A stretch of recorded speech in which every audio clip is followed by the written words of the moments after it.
Hoje é a nossa última mensagem da série sobre igreja, propósito, identidade e missão. Igreja, propósito, identidade e missão. E o texto que nós vamos meditar nessa manhã se encontra no Evangelho de Marcos, capítulo 16, verso 15 somente. Último capítulo do Evangelho de Marcos. O Evangelho de Marcos é o evangelho mais antigo dos quatro, o primeiro que foi escrito. E no seu final ele dá algo importantíssimo para nós a respeito da nossa missão como igreja e também da ressurreição de Jesus no final do capítulo 16. O versículo 15 diz assim: Disse-lhes: Ide por todo o mundo e pregai o evangelho a toda criatura. E disse-lhes: Ide por todo o mundo e pregai o evangelho a toda criatura. Amém, meus irmãos?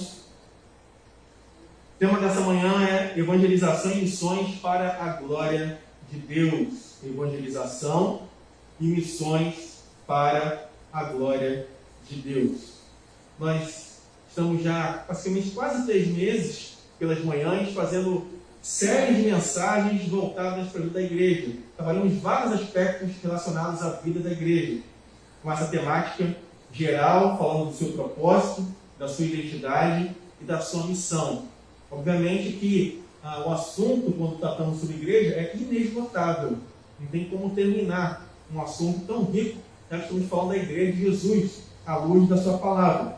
Mas o propósito inicial, e agora concluindo dessa série de mensagens, era que nós pudéssemos sermos edificados pela palavra, entender a natureza da igreja, qual é o nosso papel como membros do corpo de Cristo e falar a respeito das doutrinas basilares da nossa fé e da nossa tradição batista da qual nós pertencemos.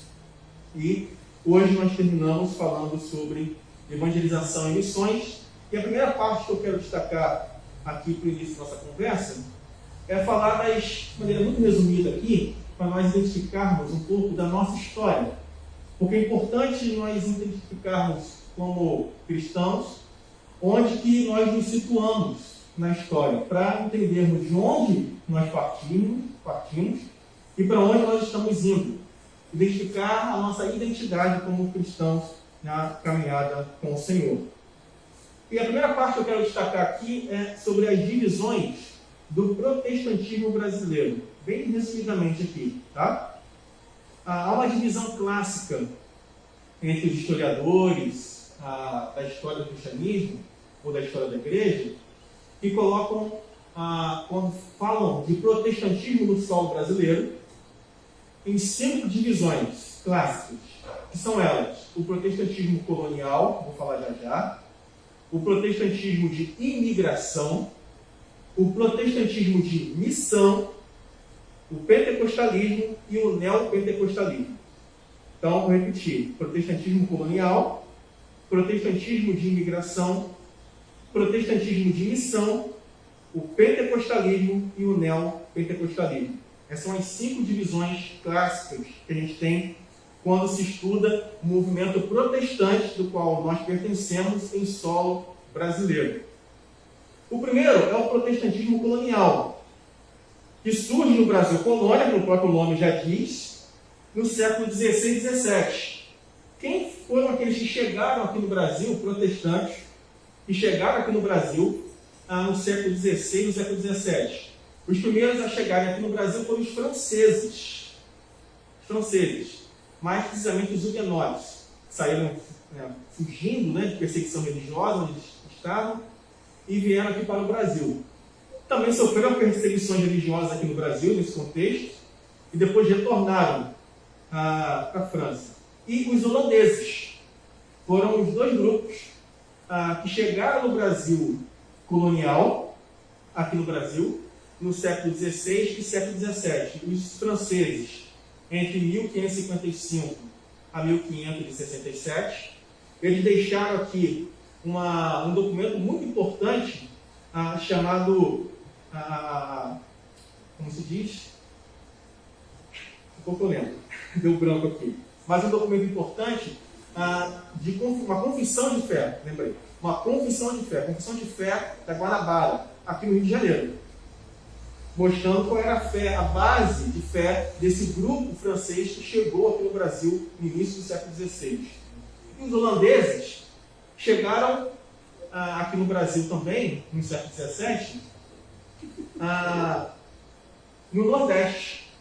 Quem já foi no Nordeste, principalmente Maranhão, né, e outros lugares da região do Nordeste, enquanto até hoje influência nas construções, em algumas coisas baseadas na mentalidade europeia dos holandeses. Interessante isso, quando eles chegaram aqui no Brasil. O outro contexto, o movimento de protestantes no solo brasileiro, são o protestantismo de imigração. Eles chegaram aqui somente no século XIX. Olha só, presta atenção nisso. No século XVIII não teve nada aqui. Houve muita perseguição, então praticamente não tinha movimento protestante aqui no solo brasileiro. Só foi ter no século XIX.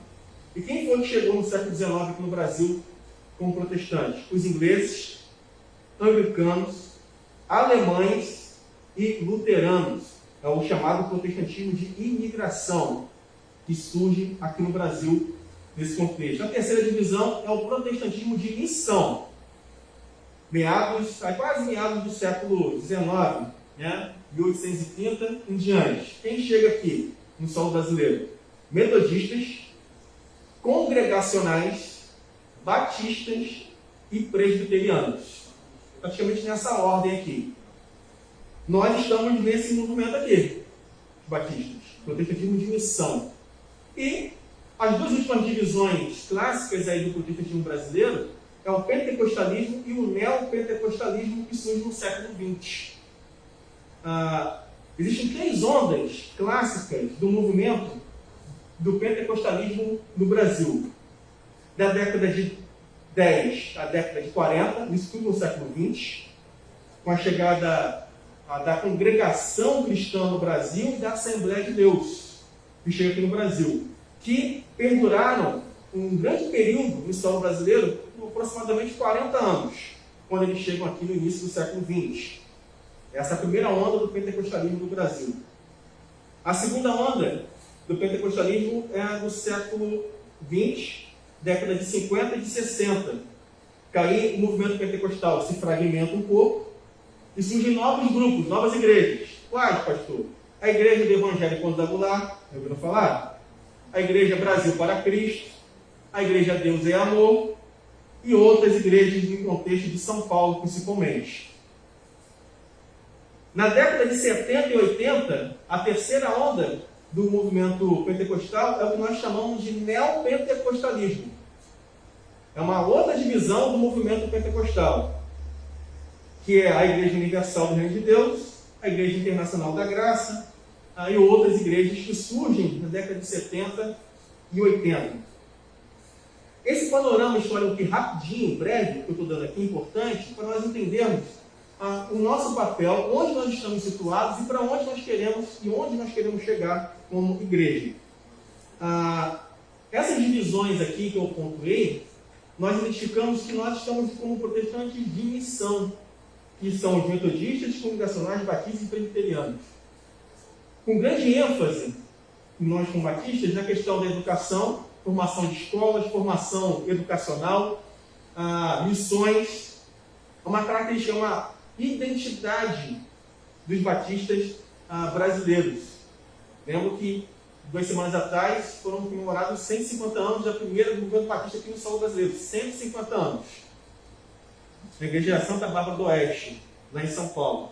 Durante muito tempo teve muita disputa histórica, qual foi a primeira igreja batista que foi formada e fundada aqui no solo brasileiro, mas a história dos documentos provam com muita propriedade que a primeira igreja batista em solo brasileiro foi lá em Santa Bárbara do Oeste, há 150 anos atrás. Dito isso, avançando um pouco mais no texto, sobre evangelização e missões para a glória de Deus, no texto que nós lemos, quando nós lemos o texto bíblico do Evangelho de Mateus, que faz paralelo, em alguma medida, com o texto de Marcos, que nós lemos ainda agora, a grande comissão que eu e você fomos chamados, disse em certo autor, não é um manifesto de marketing. O evangelismo não requer vendedores, e sim profetas. É a palavra de Deus que eu e você estamos anunciando, pregando, e não qualquer sedução mundana que planta sementes que produz um novo nascimento. Nada ganharemos se não desprazer de Deus, se procurarmos remover o escândalo da cruz. Quando nós fazemos evangelização e missões, a cruz de Cristo é o centro, é a base. E não podemos perder de vista essa mensagem central para a nossa fé, para alcançar aqueles que não conhecem ainda a Cristo Jesus como seu Senhor e Salvador de sua vida. A mensagem então está dividida em dois blocos, gente. Quais? Quando nós fazemos evangelização e missões para a glória de Deus, a primeira coisa é que a principal finalidade do homem é glorificar ao Senhor. Amém? Primeira finalidade. Paulo, escrevendo na primeira carta aos Coríntios, capítulo 10, verso 31, diz: quer comais, quer bebais, quer façais qualquer outra coisa, fazem tudo para a glória de Deus. Para a glória de Deus. O Evangelho, meus irmãos e irmãs, e aqueles que nos ouvem, é o poder de Deus para a salvação, diz o apóstolo Paulo na carta aos Romanos. É o poder de Deus para a salvação, tanto de gentios quanto de judeus. E a cruz é o coração do Evangelho. Não tem como fazer missões e evangelizar sem a cruz de Cristo. É a base da mensagem da nossa fé. Lá em 1 Coríntios, no capítulo 15, olha só o que o apóstolo Paulo vai dizer, se quiser acompanhar na sua Bíblia. Primeira carta aos Coríntios, capítulo 15, verso 2 e 3, o apóstolo Paulo diz o seguinte: por ele também sois salvos, se retiverdes a palavra tal como vos preguei, a menos que tenhais crido em vão. Antes de tudo, vos entreguei o que também recebi, que Cristo morreu pelos nossos pecados, segundo as Escrituras. Veja, o apóstolo Paulo, nesses versículos aqui, ele está dizendo que ele recebeu a mensagem do Evangelho. Ou seja, ele não criou a mensagem.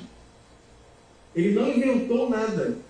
Ele apenas recebeu. Aquilo que ele recebeu, ele transmitiu. Nós, como o corpo de Cristo, como irmãos e irmãs no Senhor, aqueles que fazem missões e evangelização, nós recebemos a palavra, não a inventamos. E quando recebemos essa mensagem, devemos proclamá-la, anunciá-la. E qual é a base desse anúncio que Paulo diz aqui? Ele recebeu, e qual é o centro dessa mensagem? Que Cristo morreu pelos nossos pecados segundo as Escrituras. Evangelização e missões para a glória de Deus tem como seu fundamento Cristo.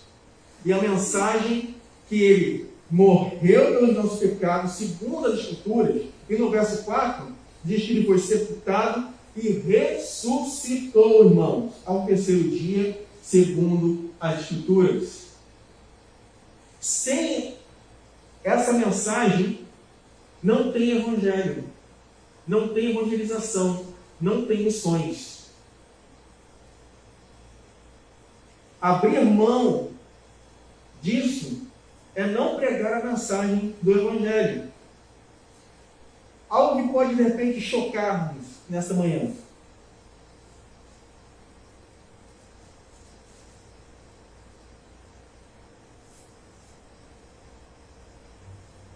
E falo isso com muito temor no coração.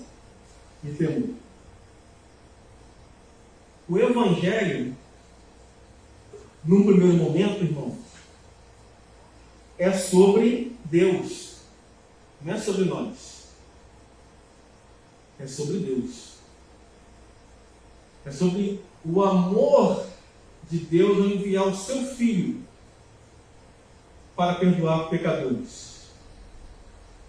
Nós não podemos nos desviar da pessoa e do caráter de Deus, o Pai, em nosso avanço, em nossa corrida para o coração do Evangelho, que diz, porque dele e por meio dele e para ele são todas as coisas.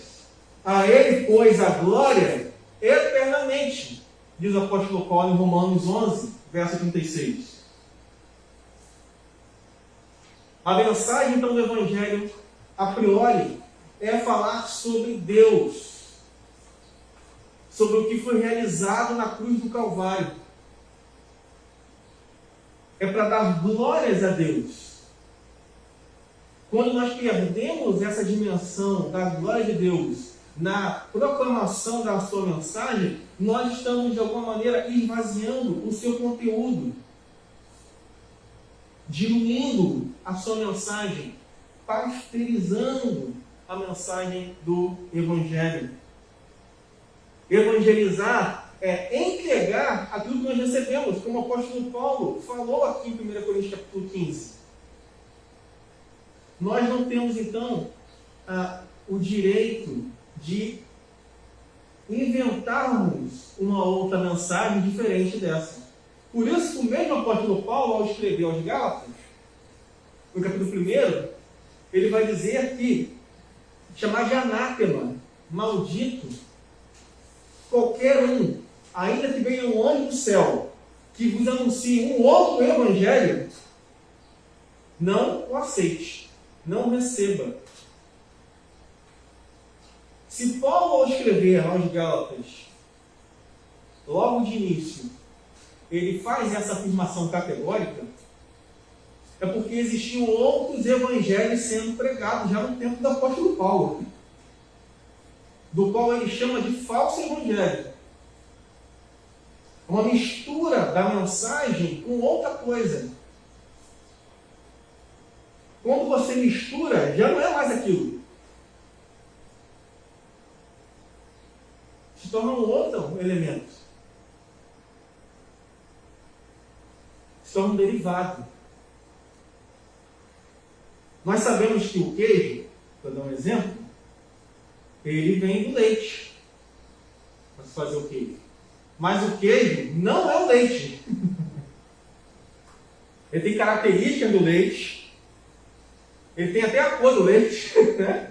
Dependendo do leite, do queijo. Mas ele não é o leite. Já teve uma mistura do leite com outra coisa, outro processo, para ele virar outra coisa. A mensagem do Evangelho, quando ele é misturada com outro elemento, ele deixa de ser o Evangelho.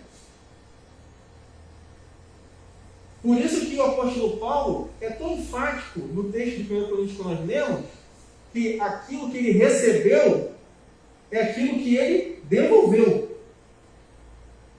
Ele recebeu a mensagem do Evangelho. Veio de quem? De outras pessoas cristãs, que já pregaram o Evangelho. De seguidores e seguidores de Cristo, que ouviram do próprio lábio de Jesus a mensagem do Evangelho que deveria ser anunciada. Mas ao longo da história, nós somos tentados a misturar a mensagem do Evangelho com muita coisa. E isso enfraquece a evangelização, enfraquece missões. Quando nós deixamos de pregar a mensagem genuína do Evangelho, misturando essa mensagem com outros elementos estranhos à palavra de Deus. Evangelizar, então, é proclamar que Cristo morreu por nossos pecados. Uma coisa importante nessa fala de Paulo, um requisito central para nós, na tarefa de evangelização e, consequentemente, de missões. Só pode evangelizar, pregar a mensagem do Evangelho, quem já foi o quê? Evangelizado. Mais óbvio que seja isso. mas às vezes nos esquecemos desse pequeno detalhe. Só pode evangelizar aqueles que foram alcançados pela mensagem do Evangelho. Aqueles que experimentaram a graça redentora de Jesus Cristo e receberam o perdão dos seus pecados. Esses são chamados a pregar a mensagem do Evangelho. Aqueles que nunca ouviram, não foram alcançados pela mensagem, não evangelizam. Por quê? Só evangeliza quem foi alcançado pelo Evangelho. Quem creu em Jesus como seu suficiente e absoluto Salvador. Que coisa interessante, irmãos, que quando nós pregamos a mensagem do Evangelho para a glória de Deus, por meio da mensagem do Evangelho, aqueles que são alcançados, eles são introduzidos ao corpo de Cristo. Fazem parte agora da família de Deus. Olha só o que o apóstolo Paulo vai dizer em Efésios. Você com a sua Bíblia aberta?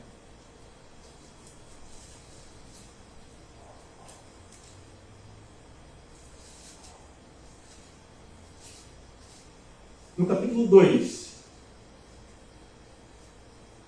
falando exatamente disso, de nós pertencermos à família de Deus, tanto gentios quanto judeus. Portanto, lembrai-vos de que outrora, vós gentios na carne, chamados incircuncisão, por aqueles que se intitulam circuncisos na carne por mãos humanas, naquele tempo estavam sem Cristo, separados da comunidade de Israel e estranhos às alianças da promessa, não tendo esperança e sem Deus no mundo. Mas agora, em Cristo Jesus, vós que antes estáveis longe, fostes aproximados pelo sangue de Cristo, porque Ele é a nossa paz, o qual de ambos fez um, e tendo derribado a parede da separação que estava no meio, a inimizade aboliu na sua carne a lei dos mandamentos na forma de ordenanças, para que dos dois criasse em si mesmo um novo homem, fazendo a paz, e reconciliasse ambos em um só corpo com Deus, por intermédio da cruz, destruindo por ela a inimizade, e vindo, evangelizou paz a vós outros, que estáveis longe, e paz também aos que estavam perto, porque por ele ambos temos acesso ao Pai em um Espírito. Assim, já não sois estrangeiros e peregrinos, mas concidadãos dos santos, e sois da família de Deus, edificados sobre o fundamento dos apóstolos e profetas, sendo Ele mesmo, Cristo Jesus, a pedra angular, no qual todo edifício bem ajustado cresce para o santuário dedicado ao Senhor, no qual também vós juntamente estáis sendo edificados para a habitação de Deus no Espírito. Amém, meus irmãos? Não há mais separação entre gentios e judeus. Pelo sangue de Cristo, pela obra de Jesus, há um só povo. Um só povo. Fomos enxertados à família do Senhor. A evangelização, então, não é um fim em si mesma. Ela nos une como um único povo. A igreja conclui a primeira parte dizendo aqui o seguinte: quando ela faz evangelização e missões para a glória de Deus, ela não é enviada para pregar um evangelho entre muitos outros, como se tivesse muitas opções. Eu vou escolher um evangelho aqui para pregar e vou fazer a obra. Não.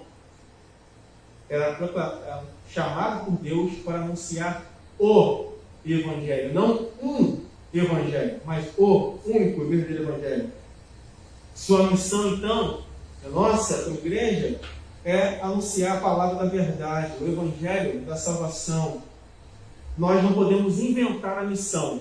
Por quê, pastor? Porque a missão, ela foi dada por Deus. Ela não foi criada por nós, nem pela igreja.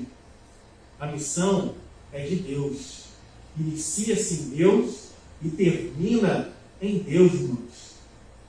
O Deus Trino, do Pai, do Filho e do Espírito Santo, é um Deus em missão o tempo todo. Nós, como igreja, só temos uma missão porque Deus nos deu uma missão para fazer. Nós não criamos a missão, nós a recebemos do Deus revelado na sua palavra. Amém? Última coisa.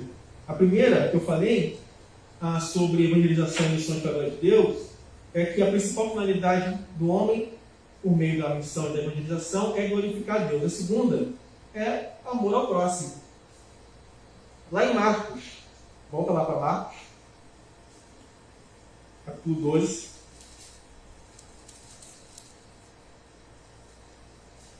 Verso 31.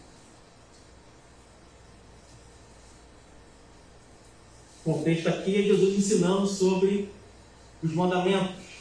Ele fala dos dois principais mandamentos. O primeiro é amar a Deus de todo o teu coração, de toda a tua alma, de todo o teu entendimento, de toda a tua força. E o 31 é o segundo. Amarás o teu próximo como a ti mesmo.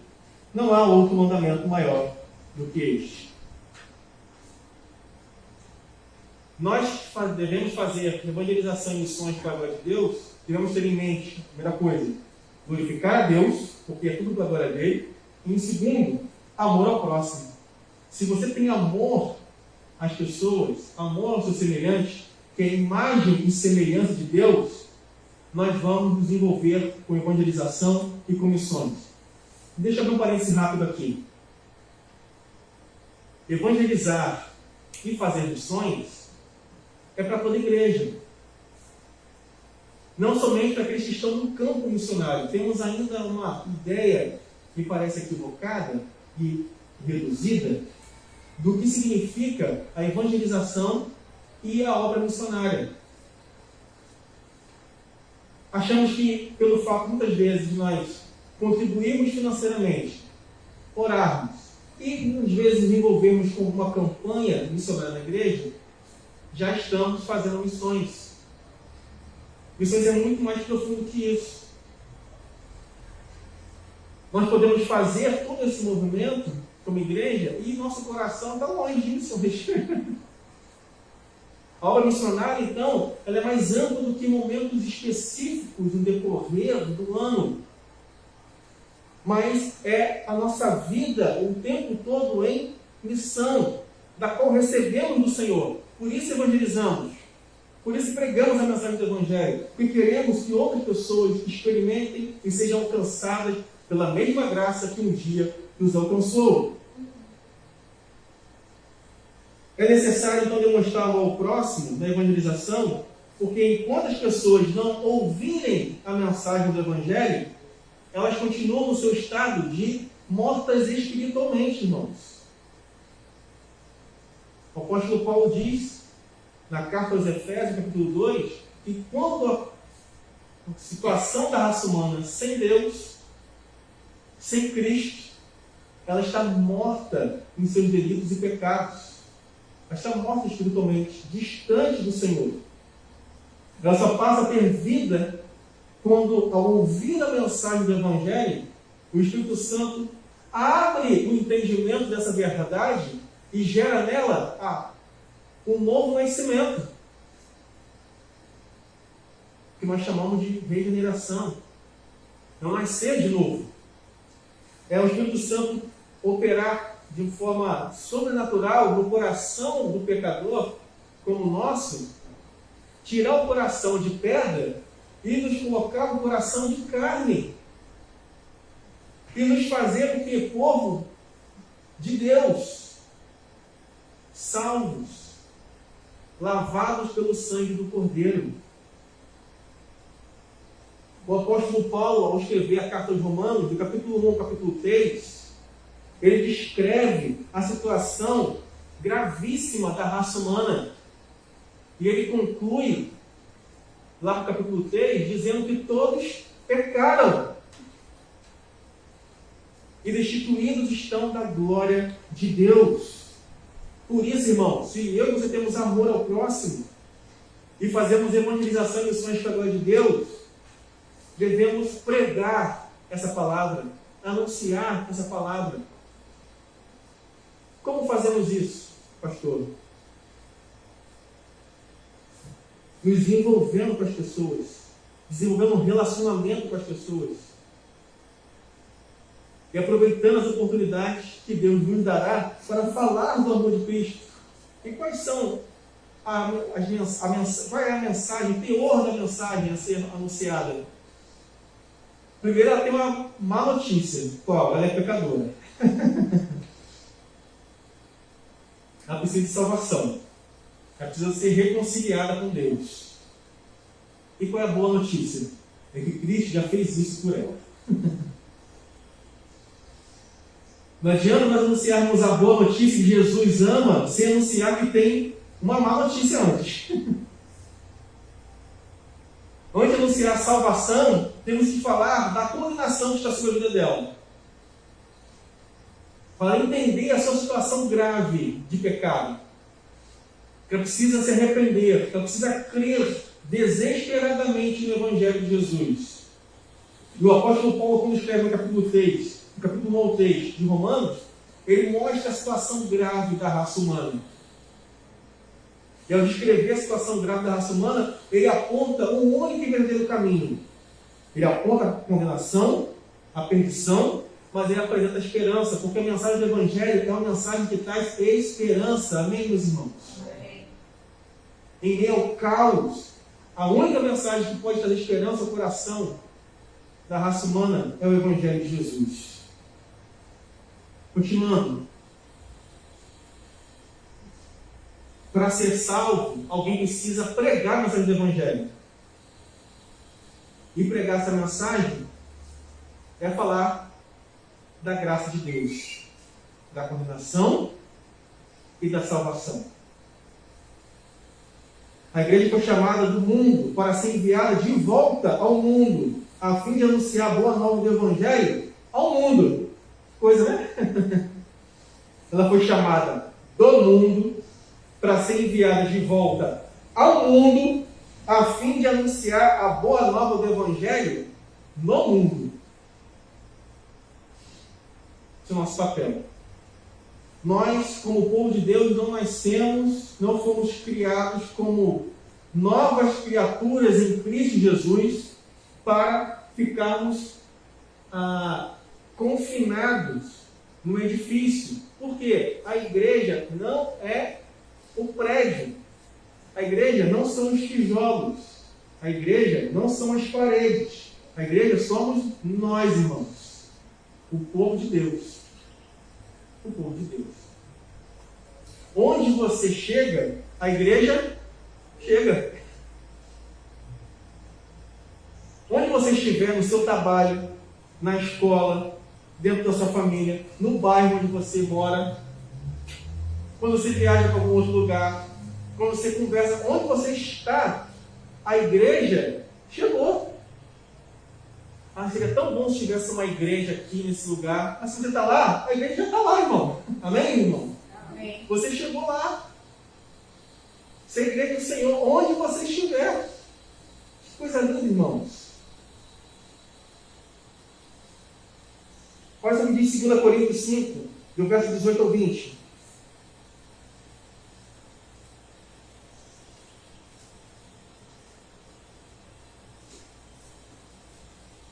Olha só para que nós fomos chamados.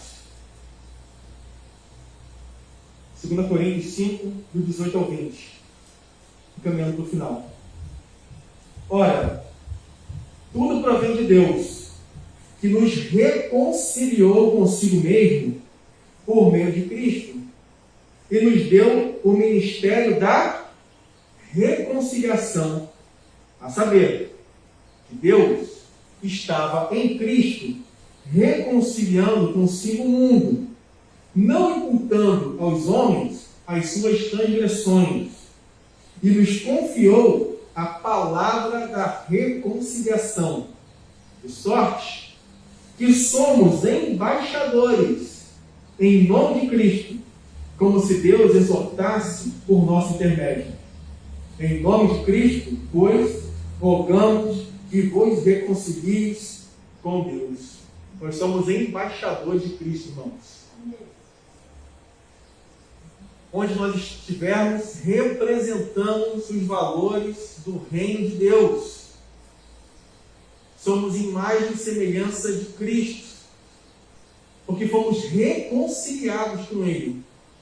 E agora, nós também recebemos essa palavra da reconciliação, para que outros possam ser o quê?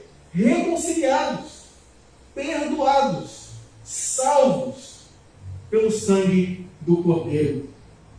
Todo cristão, irmãos, foi reconciliado com Cristo e recebeu o ministério da reconciliação e a palavra da reconciliação, que é a mensagem do Evangelho. Por isso devemos fazer evangelização e missões para a glória de Deus. Primeiro, tudo que nós fazemos é para Ele. Para Ele. Porque o Evangelho é dele. Nós recebemos e anunciamos aquilo que recebemos. Não devemos inventar o Evangelho.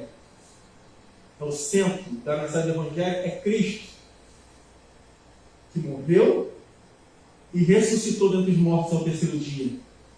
E a segunda razão de fazermos evangelização e missões pela glória de Deus é amor ao próximo.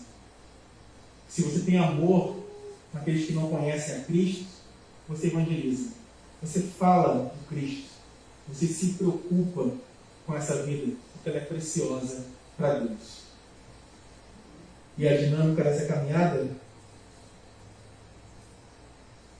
voltando lá a Marcos capítulo 15, capítulo 16, verso 15, ide por todo mundo e pregai o Evangelho a toda a criatura.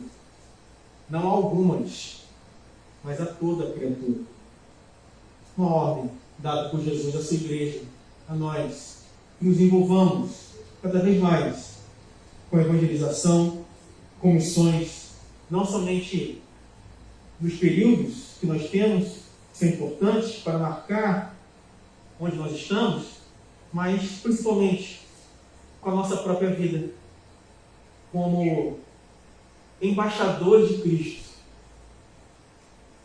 como aqueles que receberam a palavra da reconciliação, que nós fomos reconciliados com Ele.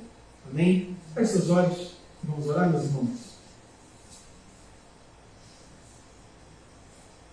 Deus, graças te rendemos nessa manhã pelo ministério da reconciliação sobre nós. Nós estávamos mortos dos nossos delitos e pecados, mas aprove ao Senhor nos resgatar, nos purificar dos pecados, nos justificar diante de Deus e Pai, nos dar uma nova vida, um novo coração, e por isso nós podemos evangelizar e fazer missões para a glória de Deus. Queremos fazer, ó Deus, para a glória do Senhor, por amor às pessoas. Tenhamos compaixão, assim como Jesus teve, ao ver a multidão que andavam como se não tivessem pastor, desgarrados, que faltavam ceifeiros, trabalhadores. Ó Deus, que possamos nos levantar como trabalhadores na Tua obra. Seu toque em nossos corações, que possamos nos envolver com a obra do Senhor e sermos edificados pelo poder do Evangelho de Jesus. Que o nome de Cristo seja enaltecido para todo sempre e que possamos amar uns aos outros como o Senhor nos amou. E com a palavra da reconciliação, a ousadia, a coragem que o Senhor dá ao teu povo de pregar essa mensagem poderosa, que anuncia a condenação, mas esperança, que possamos anunciá-la debaixo da tua orientação, da autoridade que nos foi dada por meio de Jesus, para que a tua igreja, a comunidade da redenção, que as demais igrejas de Cristo espalhadas na face da terra preguem essa mensagem de salvação e esperança ao mundo em caos. E agora, que a graça do Senhor Jesus, o amor de Deus e nosso Pai e as ricas consolações do Santo Espírito de Deus estejam sobre a comunidade da redenção e sobre todo o povo de Deus espalhado na face da terra, hoje e sempre. Amém.